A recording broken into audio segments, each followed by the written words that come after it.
Hey, what's up guys? It's TechZoomer talking to you here. And in today's video, I want to compare the iPhone 15 and 15 Pro and 15 Ultra or 15 Pro Max and tell you what are the differences between all these models that are about to come out on the Apple event happening on September 12th. So yes, in today's video, you will find out what are the whole differences between the iPhone 15 Pro, 15 Pro Max, 15, 15 Plus, what can we expect, the prices, what is going to be different, and of course, which one should you buy and which one is better for you. Apple hasn't yet announced the phones and we don't know actually what is going to come. Everything is based on rumors, so take every information on today's video with a pinch of salt because we are not sure if these are correct or not. But one thing that I can tell you is that most of these things will be correct. I think that leakers by this point got almost everything right. But you never know, so take this video with a huge grain of salt. So do not forget to drop a like down below, subscribe to the channel, roll the intro. So the iPhone 15, 15 Plus, 15 Pro and 15 Pro Max or 15 Ultra, whatever Apple decides to call it, will come out on September 12th. And these phones are highly hyped right now because this event is less than 1 week away, and as you know, the iPhone is one of the most hyped products of the year. So a new iPhone always means a lot for everyone. But this year we are getting the same model system with 4 iPhones. Last year we got the first revamp in a while we got the iPhone 14 Plus, the replacement for the iPhone 13 mini. But now I think we are keeping the same lineup. The iPhone 15, the iPhone 15 Plus, the iPhone 15 Pro and the iPhone 15 Pro Max. So these are going to be the same models and just a slight upgrade over the other iPhones. But they are going to change a lot in terms of features. The iPhone 15 and iPhone 15 Plus, as well as the iPhone 15 Pro and 15 Pro Max, will feature all USB-C. But this is the first feature where they differ. The iPhone 15 and 15 Plus, they will feature USB-C 2.0 speeds. They will still feature USB-C, but with the same speeds for charging and data pass-through as Lightning. So they will be slow, very slow. As for the iPhone 15 Pro and Pro Max, we are getting a huge upgrade to these phones because we are getting Thunderbolt 4 speeds. And Thunderbolt 4 speeds are incredible. They are about 40 gigabytes per second, which is just insane. I'm so happy for this and I'm so excited to transfer footage faster than before. Of course, the iPhone 15 Plus and 15 will be cheaper, and that's why I think Apple decided to put Lightning speeds on this USB-C. Because they can expect that most people that buy these phones don't really care about the speeds of transfer and speeds that actually influentiate pro stuff and pro consumer stuff. And I think that's okay, because I think no one will notice the differences between USB-C 2.0 and, of course, Thunderbolt speeds for people that buy the iPhone 15 instead of the iPhone 15 Pro. But USB-C is a big deal, and I think it will change lives. Even if it is USB-C 2.0, not Thunderbolt speeds, I think lives are going to be changed. It's going to affect everyone. Everyone's going to be buying new cables. I think most people will upgrade this year because they are thinking, oh my god, the port has changed. So I need to upgrade my phone so I'm not outdated, because most of Lightning iPhones will feel obsolete. I remember the iPhone 5 launch event, and I think that everyone updated for that phone. That phone was a really good seller because they were thinking, oh my god, the port is now obsolete. Maybe the phone will be obsolete faster. I don't know. It's just a feeling that people have, and maybe, just maybe, will make people upgrade. I think that's why Apple decided to do it this year, because I think they have something special for next year and I'm probably waiting. So I think that this year USB-C can make a real impact. And of course, Apple doesn't look bad because next year is going to be the deadline year for people to change to USB-C on the EU. And if Apple did it on the last year possible, that would feel a bit forced. So doing it this year, I think it was the smartest decision. So what more differences can we expect? Well, in terms of design, the iPhone 15 Plus, 15, 15 Pro and 15 Pro Max, they are going probably to share the same design. Apple never actually changes the design between the normal iPhones and the Pro iPhones. As history tells, the iPhone 4, the iPhone 5, the iPhone 6, the iPhone 7, the iPhone 8, all of those were one single model. But then Apple launched the iPhone 8 and the iPhone 10, and those were the only and first time that Apple actually made 2 different iPhones. That did not go well for the iPhone 8. And so on the year after that, they launched the iPhone XS and XS Max and the iPhone XR. The iPhone XR featured the same design as the iPhone X and XS and XS Max. So people actually loved that phone, and that one was one of the best sellers of the year. And then the next year, they released the iPhone 11 and the iPhone 11 Pro. Again, the same designs with different materials and of course different cameras and different displays, but still, they feature the same design. the same design symmetry. And that's one thing that I think Apple loves now on their iPhone lineup. So with the iPhone 12s, they did it again, the iPhone 13s, the iPhone 14s, and now with the iPhone 15s, I do believe changing the design, but every single model will have these changes. So which design changes are we expecting? Well, chamfered edges, smoother edges, so the iPhone doesn't cut in more into your hand. Think about this design as more of an iteration, not a big change. So I think Apple is perfecting the iPhone design, not making a huge change like they did with the iPhone 12. But don't get me wrong, the differences are still big between the iPhone 15 and 15 Plus, not on the actual shape of the phone, but on the materials chosen by Apple. The iPhone 15 and 15 Plus, they will feature aluminum, just like the older normal iPhones. Aluminum is cheap, really easy to use, really easy to paint, so all of the colors of the iPhone 15 can be really saturated and actually really cool to look at. But the iPhone 15 Pro and Pro Max are changing this year. Instead of using the iPhone's 14 Pro Max and 14 Pro stainless steel, like Apple has been doing since the iPhone 10, they are changing it up. They are using titanium. And titanium, oh my god guys, this is so exciting because titanium is the material of the future.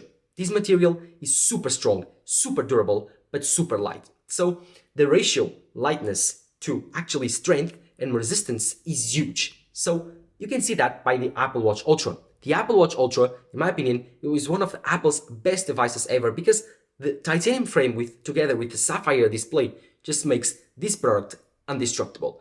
And I think Apple is taking a step closer to making the iPhone even more secure and even more durable. With titanium sides, I think the iPhone is getting one step closer to becoming the most durable phone on the world. Together with ceramic shield, I think that this iPhone will do well on drop tests. But again, not just that, titanium will be one of the biggest, but not just the one change to the iPhone Pro models. The iPhone Pro models will also feature a different design to the display. The display, instead of being the same bezels as the iPhone 14s, they will have less bezels, so thinner bezels. These bezels will be even thinner. It will be the thinnest bezeled phone in the world.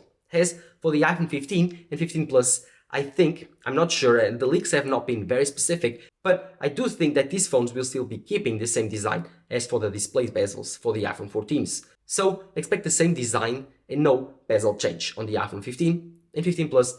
Only expect those for the normal iPhone 15 Pro and Pro Max.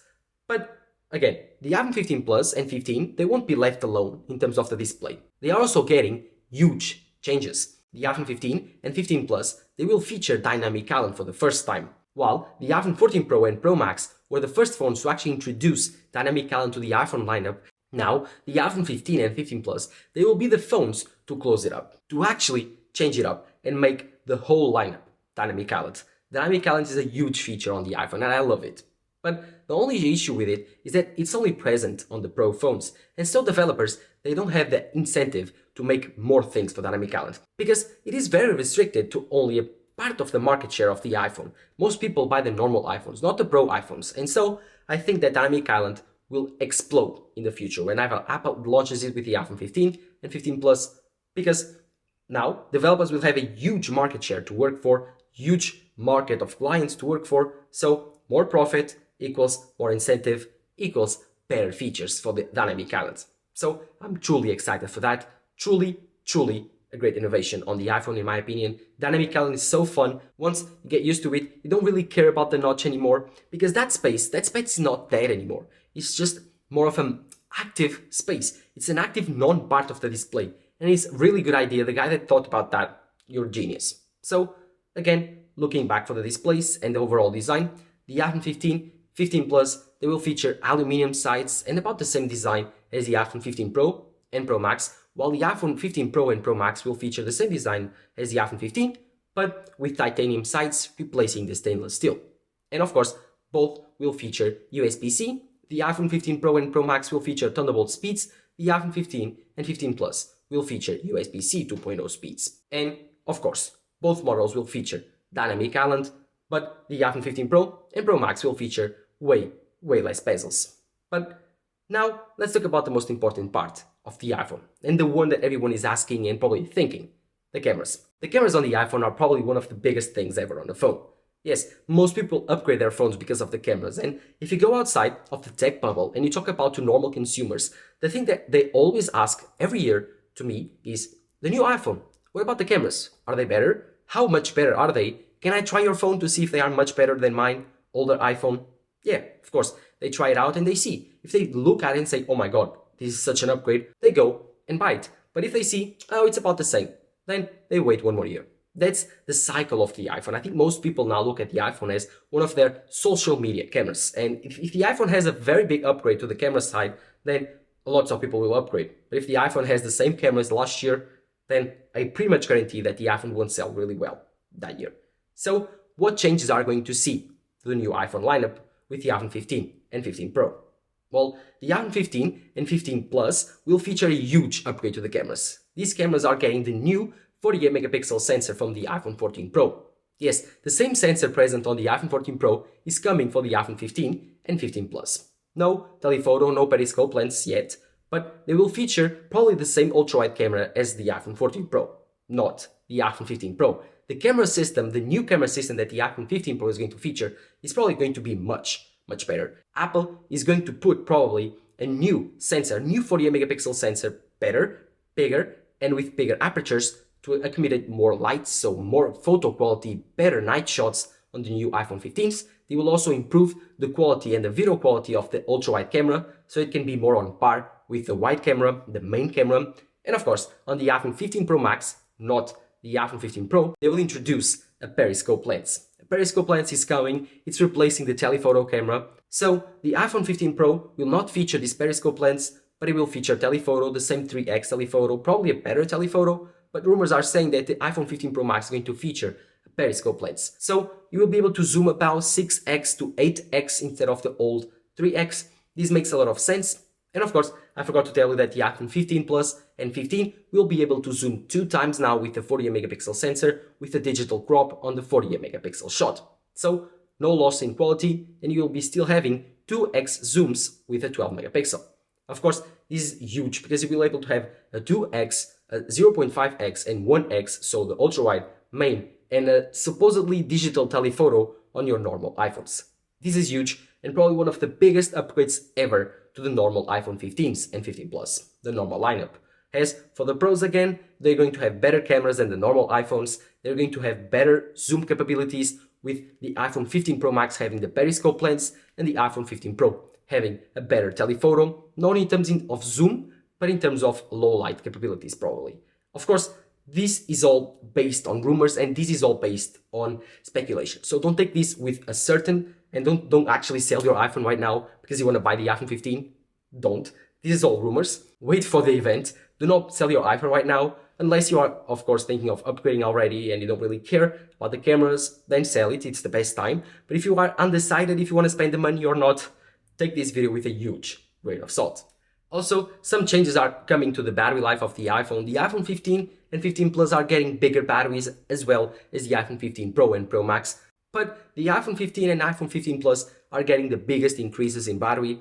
As for the iPhone 15 Pro and 15 Pro Max, they are going to get, I think, a 16 and an 18%, while the iPhone 15 and 15 Plus are getting a 17 to 18% and the iPhone 15 Plus a 20% increase. So expect the iPhone 15 Plus to be the biggest battery on a phone, on an iPhone, and the best battery life on an iPhone, and then of course coming by the iPhone 15 Pro Max, iPhone 15 and iPhone 15 Pro, or the iPhone 15 Pro and the iPhone 15.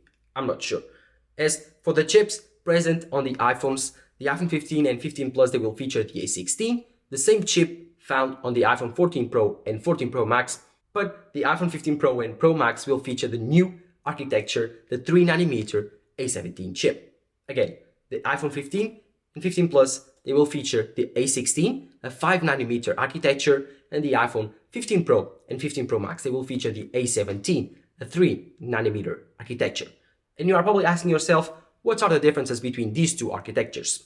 Well, simple. The 3nm actually enables Apple to make a more efficient and more powerful chip with more cores without actually increasing the power needs of this chip. So what this means is better thermal performance, better performance in general, and better battery life. So the iPhone 15 Pro will run cooler, faster, and way more efficiently. As for the iPhone 15, it will feature the iPhone 14 Pro chip. So, it's still really good, still really fast, but sometimes it can overheat. I don't know if Apple will underclock the chip, so Again, it won't overheat as much as the iPhone 14 Pro does, but I'm not hopeful. I think that Apple will still use the same chip as the A16. The only issue is that the battery life will probably not be as good, and that's why Apple is putting bigger batteries on those phones, so you won't notice the difference. I'm not sure. One thing is for certain though, the strategy from Apple on the last couple of years has been to put the older last year chip on the normal iPhones and the high-end chip, the new chip, on the Pro iPhones. So again, expect the iPhone 15 and 15 Plus to have the A16 and the iPhone 15 Pro and Pro Max to have the A17. So big changes coming to the Pro models. More changes coming, of course, like every year to the normal iPhones, but Apple puts the high-end, very expensive technologies first on the iPhone Pro models, and then they bring it down slowly and very thoughtfully on the normal iPhones, so they don't cannibalize the Pro models. As for promotion, that's the biggest feature that everyone wants on the normal iPhones. That's still a Pro feature that's still only present on the iPhone 15 Pro and Pro Max, and of course, because of that, always on display is not coming to the iPhone 15 and 15 Plus. But let me know in the comments below which features you'd like to see on the iPhone 15 instead of the iPhone 15 Pro, which feature will make you choose one or another, and of course, which phone we will get when the iPhone 15s are announced. Do not forget to drop a like down below and subscribe to my channel so you don't miss any of my new videos on this iPhone 15 event that's happening on the 12th of September, Tuesday, the second Tuesday of September. Do not forget. And of course, more videos, Mac videos, M3 Mac videos, whatever you want. All of those will be found on my channel so you don't miss out on my next videos. Thank you guys for watching. This has been Techsmer talking to you here. Bye bye.